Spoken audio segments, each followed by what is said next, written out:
What's up, YouTube? It's Joe Catchpolia sitting on the couch making some money investing in fractional real estate online as usual. It's been a little while since I did an update on my ground floor portfolio. I know I show you each time that I make a reinvestment on there, but just to talk about the platform as a whole, let just kind of walk you through how it's gone this whole time, and what the returns I've made so far look like. And then also just want to talk a little bit about some of the limitations on understanding what the returns look like on here. So there's a couple of things. So far, I started back in September of last year. I put three lump sums on. I think I invested 5,000 each time.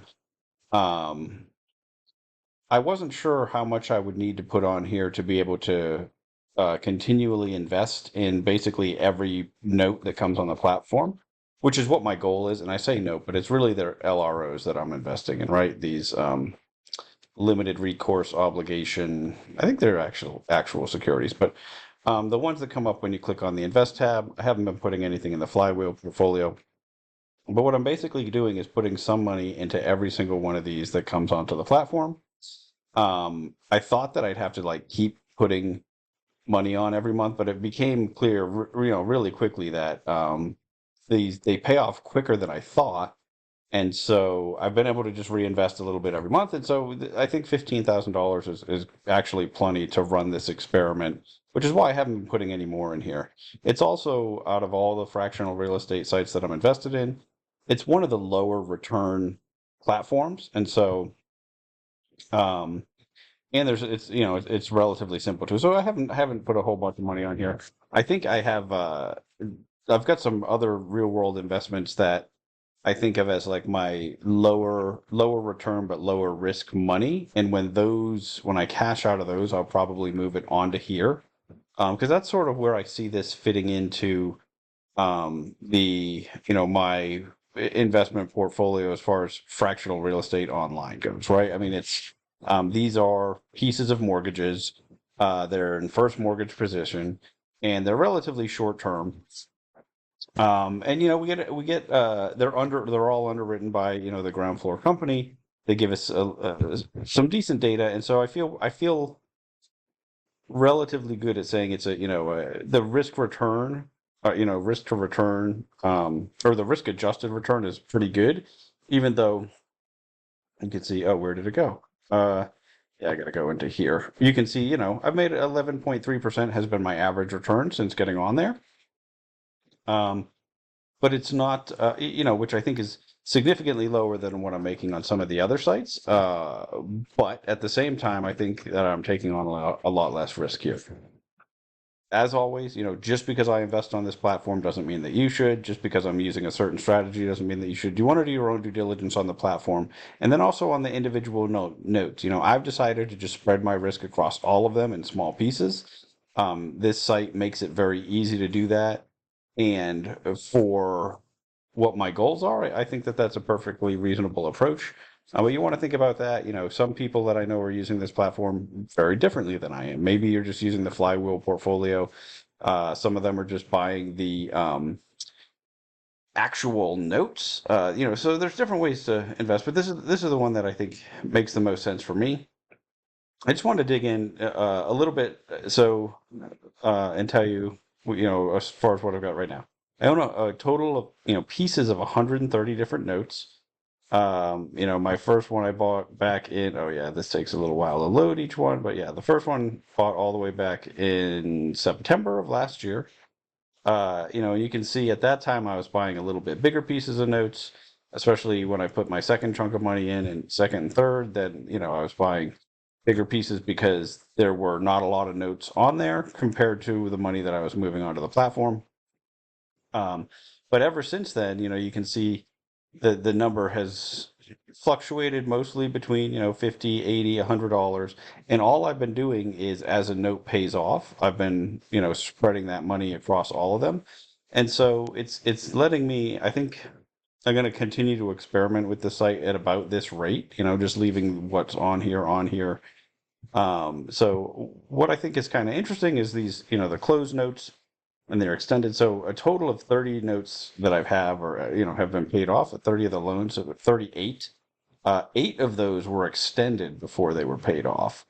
Um, One thing that's kind of interesting is the actual rate on the extended loans ends up being higher than the expected rate. I'm not really sure why that is. I don't know if they're paying some like penalty interest when that happens or what. But you can see like the total earnings on all of the paid off loans is very low, right? And so how is, with this being so low, and this is what I wanted to talk about, the limitations of this, how is that 11.3% if I've got $15,000 invested, right? Like, I mean, that doesn't make a whole lot of sense. The other money is bonuses that I've gotten. When I made my first investment, they gave me a couple $100 bonus because I made, they were running some promotion where if you made X amount of dollars, you get I don't know, a certain amount of additional money, and then a couple of referrals. Some people have clicked on the referral link, which reminds me, please like and subscribe. And in the description to this video, I do have links to all the sites I'm currently invested on. You want to do your own due diligence on those platforms, on the properties that you buy on those platforms, and even on the links. Like the Lofty link is broken right now. It'll get you to the site, but it won't necessarily.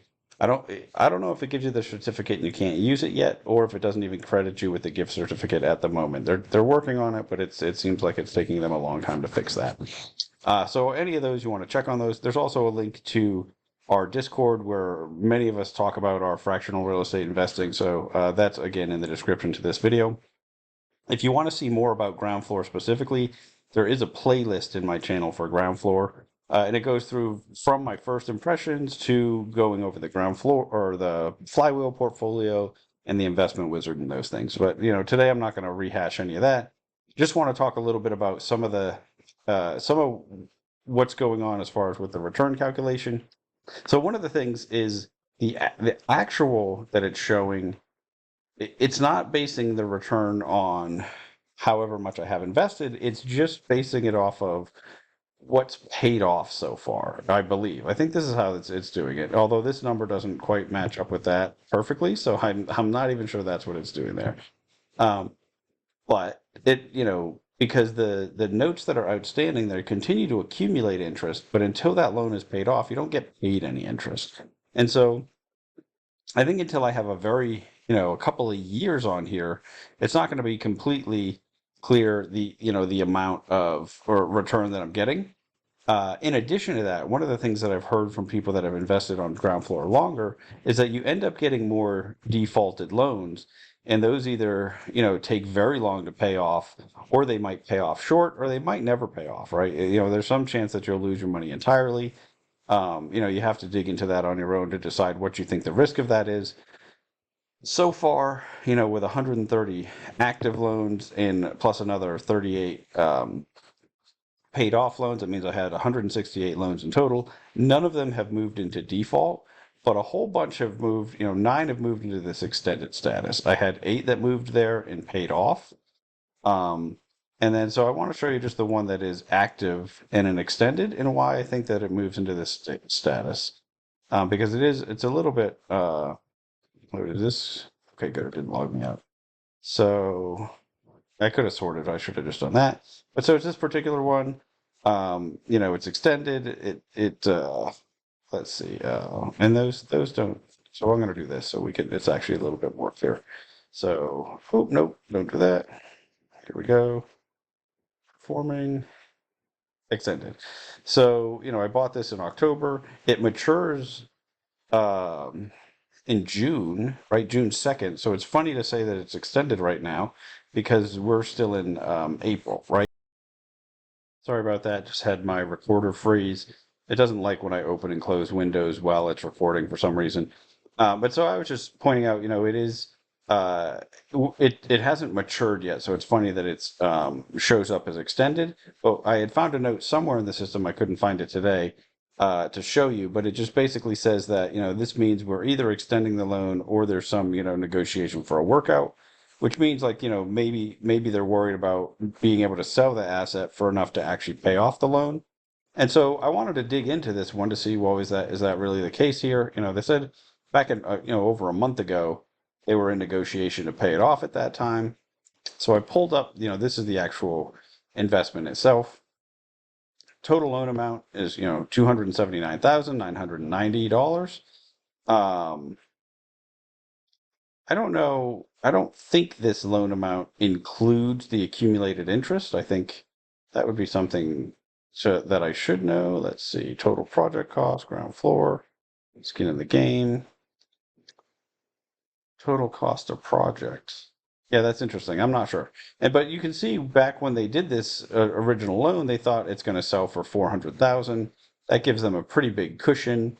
This investor had put $24,800 of their own money in the deal, and so that, plus the loan, you has a total project cost of $304,000. Um, this property, I found the listing for it. It's been listed for 227 days on Zillow. So this was listed for a long time, but it does show up as pending. So I believe this is under contract. They had, just before it went pending, dropped the price 10K down to this 354,999. And so, one of the things I was trying to figure out, okay, what if we have 354,999 times, let's say 0.91, and that ends up accounting for like 9% transaction costs. So if they got it under contract right at that price, they'd have a little bit of money left over between the total project cost um, and what they're selling it for. Now, again, I don't know if this number here accounts for interest yet or not. It's terrible that I don't know that, because I think it would make a big difference in this case. But even if it did, even if it didn't, and we had to add 11% interest to this, right? We're still 279,990 times 1.11. We're at 310. So you'd still have enough to pay off this loan, but the person who actually owns the property, the borrower, would lose all the money that they had into it. And again, that's assuming that we're paying this, that they paid this full price, right? And you can see there's a little bit of wiggle room, right? We were at, let's see, can I look at the history here? Yeah, 323 and 310. So there's, $13,000 in wiggle room between those two numbers. If they had offered a little bit lower, I think it's possible, but I also think it's possible this is under contract at such a low number that after closing costs, maybe you would be underwater if we had to add interest to this. So this is one that I think maybe it won't get paid off with full interest, or there's definitely enough money there to pay off the full principal, unless unless it's under contract for a real big discount. But maybe there's not enough to pay off the interest, and so um, that I think there's some risk of not actually making all the money I'm hoping to on this one. But like I said, of the closed projects, I've had 8 of these get extended like that. And some of them looked pretty bleak, but so far they've all paid off in full. So, one of the things I'm not sure, maybe they go back. Maybe I don't think they go back to the investors. I don't think they're doing that, or to the borrowers. But so far, like I said, it hasn't been a problem. I do have this one that's extended, but like it looks like, from really rough guerrilla math, which is what I like to do just when I'm looking at this stuff. It seems like there's enough wiggle room. I think there's a good chance that the borrower gets completely wiped out, but it seems like we should be okay. And this is, kind of going back to what I was talking about in the beginning.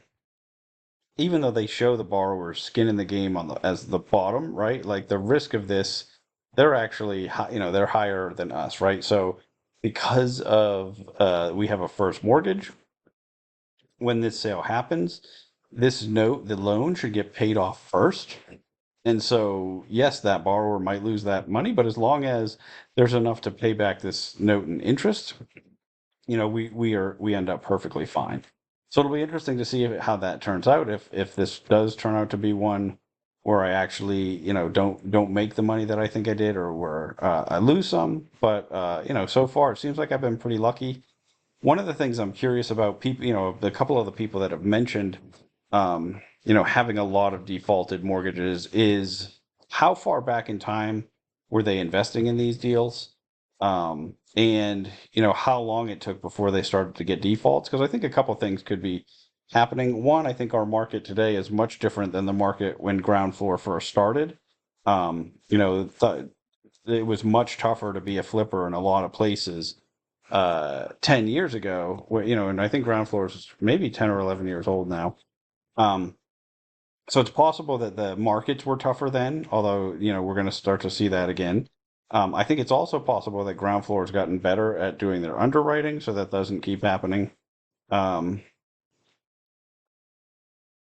or, I could just be getting lucky so far, or it might just be too early, right? Because, like, again, I'm only been investing on here since September. You know, have had 9 so far that have got extended. None have gone into default. I am curious, if there's a certain percent that get extended that eventually turn into a default.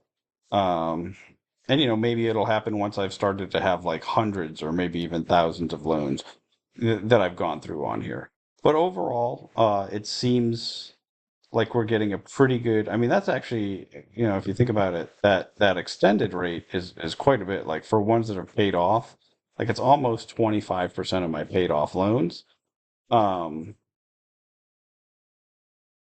that's a higher number than I'd expect, but it does seem like they put them into that status, even though sometimes it's before they're due. So I'm not really sure if there's a little bit more to what they're doing here. It'd be something, if anyone has insight to that, I'd love to hear more about that. But like I said, yeah, so far none of the ones that I've done that with have actually ended up losing money. This one, okay, it was under contract in February. It was supposed to be due in, oh, it was actually repaid on March. Oh, this isn't showing me when the original due date was. I think if I click through the details, I'll get that. If I don't, yeah, matures on 7/10. So again, I mean, it didn't actually go past the due date. So I'm not really sure, unless this is unless they agreed to extend it to here, and that's what I'm missing. I don't know. This is, like I said, I've been just buying a little piece of every single one that comes on this platform. So I really haven't been doing the same level of due diligence on here that I do on Lofty or that I do on Mogul or any of the other sites. One, because I think the debt position, it's just a fundamental different investment, and I think as it's more for me about trusting the underwriter and that they're in a way that you don't get to do when you're investing on the equity side. And also too, just looking at the loan to value ratios, and they're already putting a risk adjusted return on there by changing the interest rate based on their own um, assessment of what the risk is. So I don't know. I think that until I start to get a whole lot of data on paid off loans, I don't think it's going to change what any of my decision making on the buy side. There is a couple of things that I thought, and I think I pointed this out before. Oh, did I freeze their website? Oh, here we go. Is they have all this kind of interesting stuff about, okay, of my paid off loans, where were they? What did the borrower experience look like on those paid off loans? What kind of grades were they? But they don't give you these same charts for your current portfolio, which I'd really love to see, because at a certain point in time, like I know I'm very heavily invested in Georgia because that's where they have more loans than anywhere else. But it'd be interesting to see, like, to be able to see data on my portfolio here that's open, not just the paid off ones, and be able to. That's funny that says 37, because it's definitely 38 when I look in the other spot. Um, this actual rate of return matches up much better with what showed up in my closed project, so that's interesting too. Uh, 11, yeah, I think if you blend those, that probably gets you there. But so I don't know. I don't know why they don't give you those tools on your active portfolio, just on your paid off one. But over time, as I accumulate some data, that might be interesting. I might start to avoid certain states if I notice that I'm not getting repayments in those states, or maybe certain, maybe the less experienced borrowers, or I mean, who knows? There's all sorts of different decision making, data points that I might use. But at the moment, I'm just using a very broad diversification, and so far so good. So we'll just have to see. That's the update for today. If you have any insight and you want to jump into the Discord and share it, or just in the comments, let us know how yours is doing. I'd love to hear more about it. I know that I probably get more inquiries about the ground floor stuff than anything else, and it's the platform I spend the least time on because it's just sort of simple and straightforward. So if you do have any, specific questions, I'm happy to try to address them if it's something that I know. But just wanted to give you that update for today. It'll probably be a while before I check in again on here, other than just if it shows up on stuff that I'm buying each week. So until next time, just like always, I will continue to make mistakes so that you don't have to.